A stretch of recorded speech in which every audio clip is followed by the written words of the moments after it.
പ്രവർത്തകരുടെയോ മറ്റോ ഇടപെടൽ എന്നതിനേക്കാൾ ഉപരി ഇതിന് പിന്നിലൊരു ഗൂഢാലോചനയുണ്ട് എന്നാണ്. ഒരു പടി കൂടി കടന്ന് അദ്ദേഹം പറയുകയായിരുന്നു, ഞാൻ വളർത്തി വലുതാക്കിയ ചില രാഷ്ട്രീയ നേതാക്കളാകാം അതിന് പിന്നിൽ എന്ന് ശ്രീ മായിനാജി. അപ്പോൾ ഇത് ഒരു മാനനഷ്ടത്തിൻ്റെ വിഷയമോ ഒരു നിയമപ്രശ്നമോ അല്ല, പ്രശ്നം രാഷ്ട്രീയമാണ്. അതിനെ രാഷ്ട്രീയമായി തന്നെ നേരിടാനാണ് ഒരു രാഷ്ട്രീയ പ്രവർത്തകൻ എന്ന നിലയിൽ ബാലകൃഷ്ണപിള്ള ഉചിതമായി കരുതുന്നത്. ഇവിടെ വേണു, ബാലകൃഷ്ണപിള്ളയെ സംബന്ധിച്ചിടത്തോളം ഇപ്പം ഒരു ഗൂഢാലോചനക്ക് ഒരു വിഭാഗത്തിലും പ്രസക്തിയില്ല, ഒരു തരത്തിലുള്ള പ്രസക്തി ഇവിടെ ഇല്ല. കാരണം ബാലകൃഷ്ണപിള്ള UDF-ലല്ല, ബാലകൃഷ്ണപിള്ള LDF-ൽ ചേർന്ന LDF-മായി ചേരാനുള്ള തത്രപ്പാടിലാണ്. എന്നാലും അത് ഓൺ വെയിറ്റിംഗ് ആണ് അദ്ദേഹം അവിടെ. അത് എന്തോ ആവട്ടെ, എന്തായാലും അദ്ദേഹത്തെ സംബന്ധിച്ചുള്ള ഒരു പ്രസക്തി പ്രത്യേകമായി ഇപ്പോൾ നിലനിൽക്കുന്നില്ലാത്തത് കൊണ്ട് അദ്ദേഹത്തിൻ്റെ പേരിൽ ആരെങ്കിലും ഒരു ഗൂഢാലോചന നടത്തി എന്ന് പറയുന്നതിലൊന്നും ഒരു കാര്യവുമില്ല. അദ്ദേഹം പഴയ ബാലകൃഷ്ണപിള്ളയല്ല. പഴയ ബാലകൃഷ്ണപിള്ള എന്ന് പറഞ്ഞാൽ അദ്ദേഹം കേരള രാഷ്ട്രീയത്തിലെ അധികായകന്മാരിൽ പ്രമുഖന്മാരുടെ കൂട്ടത്തിൽ അദ്ദേഹം ഉണ്ടായിരുന്നു. അദ്ദേഹത്തിൻ്റെ പാർട്ടി ചെറുതാണെങ്കിലും. അതുമാത്രമല്ല, എല്ലാ വിഭാഗത്തിൻ്റെയും ഒരാദരവ് പിടിച്ചു പറ്റിയ ഒരു വ്യക്തിത്വമായിരുന്നു അദ്ദേഹം. അതിനുമപ്പുറം ഇന്നത്തെ അദ്ദേഹത്തിൻ്റെ ഈ പ്രസംഗത്തെ സംബന്ധിച്ച് ചിന്തിക്കുകയാണെങ്കിൽ അദ്ദേഹം നിഷേധിച്ചിട്ടുണ്ട്. അതുകൊണ്ട് അതിനെ സംബന്ധിച്ച് കൂടുതൽ പറയുന്നത് ശരിയല്ല. എന്നാൽ പോലും ഇന്നൊരു പത്രത്തിൽ ആ പ്രസംഗത്തിൻ്റെ പൂർണ്ണ രൂപം വന്നിട്ടുണ്ട്. അത് വായിക്കുന്ന ഒരാൾ ബാലകൃഷ്ണപിള്ളയെ സംബന്ധിച്ച് എന്താണ് വിലയിരുത്തുക എന്ന് എനിക്കറിയില്ല. ബാലകൃഷ്ണപിള്ള അത് പൂർണ്ണ രൂപമല്ല, 1 മണിക്കൂർ 25 മിനിറ്റ് പ്രസംഗം, അത് അവിടെയായി കട്ട് ചെയ്ത് ചേർത്തെടുത്ത രൂപത്തിലുള്ള ഒരു ഓഡിയോ ടേപ്പ്, അത് ഒരു മാധ്യമ സ്ഥാപനം അച്ചടിക്കുന്നു. അതുകൊണ്ട് ഇത് പൂർണ്ണ രൂപം അല്ല എന്ന് അങ്ങ് ആദ്യം മനസ്സിലാക്കുക. 2, ഇവിടെ അങ്ങ് ഒരു അധികായനാണ് ആർ ബാലകൃഷ്ണപിള്ള എന്ന് പറയുന്നതിൽ അദ്ദേഹത്തിൻ്റെ അധികായത്വമായി നിങ്ങൾ കാണുന്നത് UDF രാഷ്ട്രീയത്തിൽ അദ്ദേഹം ഏതൊക്കെ രൂപത്തിൽ ഇടപെട്ടിരുന്നു എന്നതാണ്. അങ്ങനെയെങ്കിൽ സാമുദായിക ക്ഷേമത്തിലേക്ക് ഊന്നുന്ന ഒരു ചുമതല എന്തിനാണ് നിങ്ങളുടെ കാലത്ത് അദ്ദേഹത്തിന് കൊടുത്തത്? സാമുദായികമായ രംഗത്ത് പ്രവർത്തിച്ചിട്ടുള്ള ഒരു അധികായൻ എന്ന അംഗീകാരമല്ലല്ലോ നിങ്ങൾ അങ്ങനെയെങ്കിൽ ബാലകൃഷ്ണപിള്ളയ്ക്ക് നിങ്ങൾക്കൊപ്പം നിൽക്കുമ്പോൾ കൊടുക്കേണ്ടിയിരുന്നത്. ക്യാബിനറ്റ് റാങ്കോടെ ഈ മുന്നാക്ക വികസന കോർപ്പറേഷനും ഉണ്ടാക്കി അതിൻ്റെ തലപ്പത്തേക്ക് അദ്ദേഹത്തെ നിയോഗിച്ചത് എന്തടിസ്ഥാനത്തിൽ? അദ്ദേഹം ഒരു അധികായനായിരുന്നു എന്നാണ് ഞാൻ പറഞ്ഞത്. ഇപ്പോൾ അതിന് പ്രസക്തി ഇല്ല എന്നും കൂടെ പറഞ്ഞിട്ടുണ്ട്. പിന്നെ അദ്ദേഹം അന്ന് ഒരു അധികായനായ കേരള രാഷ്ട്രീയത്തിലെ ഒരു വ്യക്തിത്വമായതുകൊണ്ട് തന്നെയാണ് മുന്നോക്ക സമുദായങ്ങളിലുള്ള ഏതെങ്കിലും തരത്തിലുള്ള തുല്യനീതിയെ സംബന്ധിച്ച് വല്ല കുറവുണ്ടെങ്കിൽ അത് പരിശോധിക്കാനും അത് പരിഹരിക്കാനും ഏറ്റവും നല്ല ഉയർന്ന വ്യക്തിത്വം ഇദ്ദേഹം തന്നെയാണ് എന്ന ചിന്തയോടുകൂടിയാണ് അന്ന് നിയമിച്ചത്. അത് അദ്ദേഹം ആ രംഗത്ത് അദ്ദേഹം വിജയമാണോ പരാജയമാണോ എന്താ അദ്ദേഹം ചെയ്തത് എന്നൊക്കെ ഉള്ളതിനെ സംബന്ധിച്ച് നമുക്കൊക്കെ അറിയാം. അത് ആ ഒരു ചർച്ചയല്ലാത്തതുകൊണ്ട് ഇപ്പം ഞാനതിൽ കടക്കുന്നില്ല. പക്ഷെ അദ്ദേഹം ഈ പറഞ്ഞ കാര്യങ്ങൾ അദ്ദേഹം പറഞ്ഞതല്ലെങ്കിൽ അദ്ദേഹം എത്രയും വേഗം ആ റിപ്പോർട്ട് വന്ന ഉടനെ ആരെങ്കിലും അതിനെ എതിർക്കുന്നതിന് മുമ്പ് ബാലകൃഷ്ണപിള്ളയല്ലേ ചാടി ഇറങ്ങി അതിനെതിരെയുള്ള നടപടികളുമായി വരേണ്ടത്? എത്ര ദിവസമായി എന്ത് ചെയ്തു അദ്ദേഹം? ശരി, ഞാൻ സംശയിക്കുന്നത് എന്തുകൊണ്ട് നിയമ നടപടിയിലേക്ക് പോകുന്നില്ല? എന്തുകൊണ്ട് കാലതാമസം ഈ കാര്യത്തിൽ ഉണ്ടായി? അല്ല, തീർച്ചയായും ഞാൻ പറഞ്ഞല്ലോ, ഇപ്പോൾ ഈ ബാലകൃഷ്ണപിള്ള സാറ് ഇന്ന് പത്രസമ്മേളനത്തിൽ പറഞ്ഞതുപോലെ 1 മണിക്കൂർ 1.5 മണിക്കൂറോളം അദ്ദേഹം അവിടെ പ്രസംഗിച്ചു. 25 മിനിറ്റാണ് ഈ ക്ലിപ്പിംഗ് ഇപ്പോൾ പുറത്ത് വന്നിട്ടുള്ളതും ഇന്ന് പത്രത്തിലൊക്കെ വന്നിട്ടുള്ളതും ഒക്കെ 25 മിനിറ്റ് ക്ലിപ്പിംഗാണ്.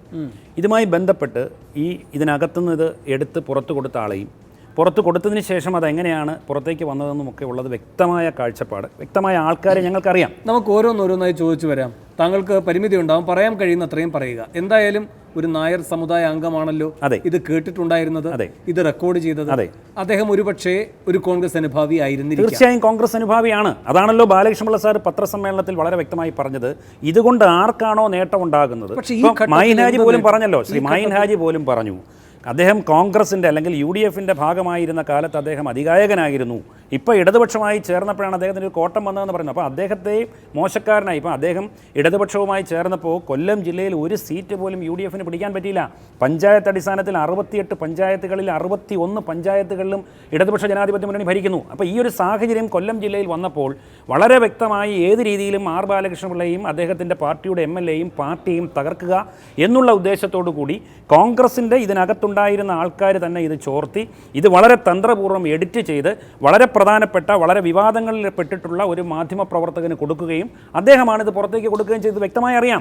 ഇതിപ്പോൾ അദ്ദേഹം ബാലകൃഷ്ണപിള്ള സാർ ഇന്നൊരു പത്രസമ്മേളനത്തിൽ അതെ ഞാൻ അതിലേക്കാണ് വരുന്നത്. ബാലകൃഷ്ണപിള്ള സാർ ഇന്നിപ്പോൾ ഒരു പത്രസമ്മേളനത്തിൽ ഞാൻ അങ്ങനെ ഒരു വെൻഡേറ്റയോടുകൂടി അല്ലെങ്കിൽ ഒരു പ്രതികാരത്തോടു കൂടി ഞാൻ മുമ്പോട്ട് പോകുന്നില്ല എന്ന് പറയുമ്പോഴും പാർട്ടി ശക്തമായി നിയമ നടപടികളുമായി മുമ്പോട്ട് പോകാൻ തന്നെയാണ് തീരുമാനിച്ചിട്ടുള്ളത്. അതിനകത്തൊന്നും ഒരു തർക്കവുമില്ല. ഇവിടെ സൂചിപ്പിച്ചതുപോലെ അല്ല ഞങ്ങൾ ഇതുമായി ബന്ധപ്പെട്ട ഒരുപാട് നിയമപരമായ മാനനഷ്ട കേസും അതുമായി ബന്ധപ്പെട്ട ഇങ്ങനെ ക്ലിപ്പിംഗ് കട്ട് ചെയ്ത് കൃത്രിമരേഖകൾ ഉണ്ടാക്കുക ഇതുമായി ബന്ധപ്പെട്ടൊക്കെ ഞങ്ങൾ അഡ്വക്കേറ്റ്സുമായൊക്കെ സംസാരിച്ചുകൊണ്ടിരിക്കുകയാണ്. കൊടിക്കുന്നിൽ സുരേഷിന് റോളുണ്ടോ എന്ന് ചോദിച്ചാൽ നമുക്ക് വ്യക്തമായി ഒരാളെ കുറിച്ച് അറിയാത്തൊരു കാര്യം നമുക്ക് പറയാൻ പറ്റില്ല. രാഷ്ട്രീയമായി ഇതിനകത്തൊരു ഗൂഢാലോചന നടന്നു. തള്ളിക്കളയുന്നില്ല ഞാൻ.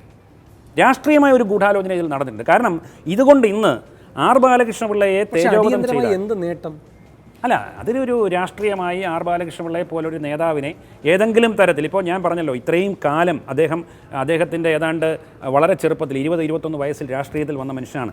ഇത്രയും കാലം അദ്ദേഹം ഉണ്ടാക്കി വെച്ചിരുന്ന അദ്ദേഹത്തിൻ്റെ ഒരു സാമുദായികമായ ഒരു സൗഹാർദ്ദം, അദ്ദേഹത്തിന് ജന്മം കൊണ്ട് നായർ സമുദായത്തിൽ ജനിച്ചുവെങ്കിലും കർമ്മം കൊണ്ട് ക്രിസ്ത്യാനിയാണെന്ന് ഇവിടുത്തെ വലിയ തിരുമേനിമാർ പോലും പറയുന്ന ഒരു നേതാവ്.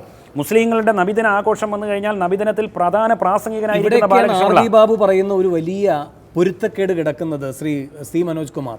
ഒരേ സമയം എനിക്ക് പത്തനാപുരം NSS യൂണിറ്റിൻ്റെ പ്രസിഡൻറ്റുമായിരിക്കണം, ഒരേ സമയം എനിക്ക് പെരുന്നയിലെ ഡയറക്ടർ ബോർഡ് അംഗവുമായിരിക്കണം, ഒരേ സമയം തന്നെ എനിക്ക് വളരെ സെക്കുലറായ ഒരു രാഷ്ട്രീയ പാർട്ടിയുടെ നേതാവായിരിക്കണം.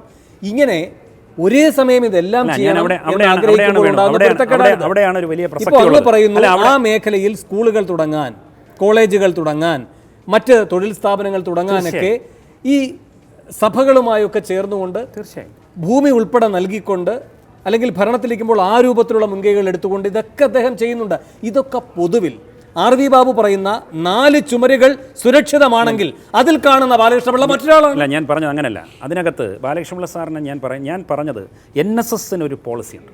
NSSൻ്റെ സ്ഥാപക നേതാവ് ആചാര്യനായ ശ്രീ മന്നത്ത് പത്മനാഭൻ പറഞ്ഞിട്ടുള്ളത് പോലും തൻ്റെ സ്വസമുദായത്തിൻ്റെ വളർച്ചയ്ക്കൊപ്പം മറ്റു സമുദായങ്ങളുടെ വളർച്ചയ്ക്കും അവർക്ക് അപകടകരമായ ഒന്നും ചെയ്യാൻ പാടില്ല. ഞാൻ അതിലേക്ക് വരുന്നത്. അപ്പോൾ ബാലകൃഷ്ണപിള്ള സാർ ആ സംവിധാനത്തിൽ ഊന്നിക്കൊണ്ട് തന്നെയാണ് പൊയ്ക്കൊണ്ടിരിക്കുന്നത്. അദ്ദേഹം ഒരിക്കലും അതിൽ നിന്ന് വ്യതിചലിച്ചുകൊണ്ട് ഒരു ഇഞ്ച് പോലും വ്യതിചലിക്കാതെ മറ്റു സമുദായങ്ങളുടെ സൗഹാർദ്ദവും നിലനിർത്തിക്കൊണ്ട് അവരുടെ ഉന്നമനത്തിന് വേണ്ടി എല്ലാ കാര്യങ്ങളും ചെയ്തുകൊണ്ട് ഇപ്പോൾ ഈ പറഞ്ഞതുപോലെ കൊട്ടാരക്കര സെന്റ്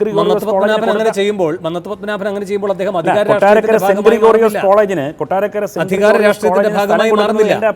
ബാലകൃഷ്ണപിള്ളയ്ക്ക് ഈ പൊരുത്തക്കേട് ഏതെങ്കിലും ഒരു കാലത്ത് അഭിമുഖീകരിക്കേണ്ടി വരുമായിരുന്നു എന്ന് ഉറപ്പാണ്. അതിൻ്റെ ഒരു സന്ദർഭമായി ഇതിനെ കാണാം. ഞാൻ അതിലേക്കല്ല വരുന്നത്. മനോജ്, ഇവിടെ ഒരു മാധ്യമ പ്രവർത്തകൻ ഒരു സ്റ്റിംഗ് ഓപ്പറേഷനുമായി ബന്ധപ്പെട്ട് മുൻപ് ദേശീയ തലത്തിൽ തന്നെ പ്രശസ്തി നേടിയിട്ടുള്ള ഒരു വ്യക്തി ഇതിന്റെ പിന്നിൽ പ്രവർത്തിച്ചിട്ടുണ്ടോ? തീർച്ചയായും ഉണ്ട്. അദ്ദേഹം തന്നെയാണ് ഇതിൻ്റെ പിന്നിൽ. എന്താണ് അദ്ദേഹത്തിൻ്റെ താല്പര്യം? അദ്ദേഹം കഴിഞ്ഞ ഇലക്ഷൻ കാലത്തും, ഞാൻ പറയുന്നതുകൊണ്ട് എൻ്റെ അടുത്ത് പേര് ചോദിക്കരുത് ദയവ് ചെയ്ത്, അദ്ദേഹം കഴിഞ്ഞ ഇലക്ഷൻ കാലത്തും പല ആരോപണങ്ങളുമായി ശ്രീ KV ഗണേഷ് കുമാറിൽ നിന്നും സാമ്പത്തിക നേട്ടം ഉണ്ടാക്കുന്നതിന് വേണ്ടി കേരള കോൺഗ്രസ് Bയെ സമീപിച്ചിട്ടുള്ള ആളാണ്. അദ്ദേഹം അതുപോലെ തന്നെ ഇപ്പോൾ ഇതുമായി ബന്ധപ്പെട്ട് ഈ ക്ലിപ്പിംഗ് അദ്ദേഹത്തിൻ്റെ കയ്യിലുണ്ടെന്ന് പറഞ്ഞിട്ട് അദ്ദേഹം ബാർഗെയിൻ ചെയ്തിട്ടുണ്ട്.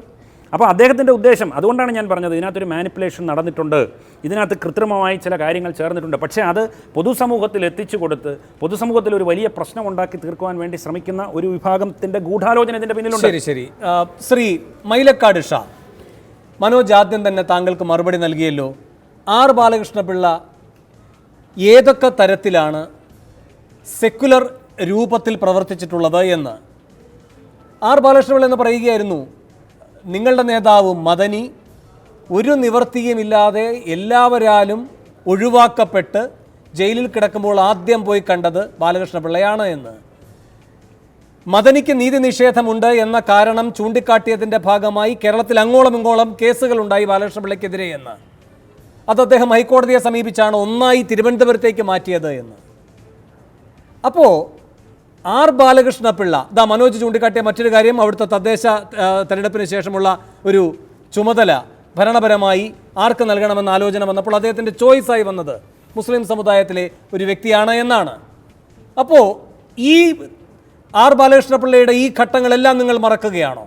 നിങ്ങൾ ഈ 4 ചുവരിലെ പ്രസംഗം അതെത്ര മാത്രം വിമർശിക്കേണ്ടതാണ് എന്നൊരു വാദത്തിന് അംഗീകരിച്ചാൽ തന്നെ അതുമാത്രമല്ല ബാലകൃഷ്ണപിള്ള എന്ന നേരനുഭവത്തെ നിങ്ങൾക്ക് നിഷേധിക്കാൻ കഴിയുമോ? നിങ്ങൾക്ക് നേരിട്ടറിയുന്ന അനുഭവം. ശ്രീ വേണു, ഇതിനകത്ത് ആർ ബാലകൃഷ്ണപിള്ളയുടെ കാര്യമാണ് ബഹുമാന്യനായ എൻ്റെ പ്രിയ സഹോദരൻ പറഞ്ഞത്. എനിക്ക് ആ വിഷയത്തിൽ പറയാനുള്ളത്, അദ്ദേഹം ആദ്യം പറഞ്ഞ് PDPയുടെ വേദികളിൽ സംസാരിക്കാൻ വന്നു എന്ന. PDPയുടെ വേദികളിൽ ബാലകൃഷ്ണയേക്കാൾ ഉയർന്ന ആൾക്കാരും താഴ്ന്ന ആൾക്കാരും ഒരുപാട് ആൾക്കാർ വന്നിട്ടുണ്ട്. ബാലകൃഷ്ണപിള്ള യഥാർത്ഥത്തിൽ PDP ഒരു ഘട്ടം നടത്തിയ നിയമസഭാ മാർച്ച്, അത് ആയിരക്കണക്കിന് 10,000-കണക്കിന് പ്രവർത്തകരെ കണ്ടുകൊണ്ട് ബാലകൃഷ്ണപിള്ള പ്രകോപനപരമായ ഈ പ്രവർത്തകരെ പ്രകോപിക്കുന്ന തരത്തിലുള്ള പ്രസംഗിച്ചതിൻ്റെ തൽഫലമായിട്ട് അവിടെ അക്രമം ഉണ്ടായിട്ടുണ്ട് നിയമസഭാ മാർച്ചുമായി ബന്ധപ്പെട്ട്. അതിലായിരിക്കാം ഒരുപക്ഷേ ബാലകൃഷ്ണപിള്ളയ്ക്ക് കേസ് വന്നിട്ടുള്ളത്. അല്ലാതെ എൻ്റെ അറിവ് ശരിയാണെന്നുണ്ടെങ്കിൽ അദ്ദേഹം പ്രകോപിക്കുന്ന തരത്തിൽ എന്ത് പറഞ്ഞു?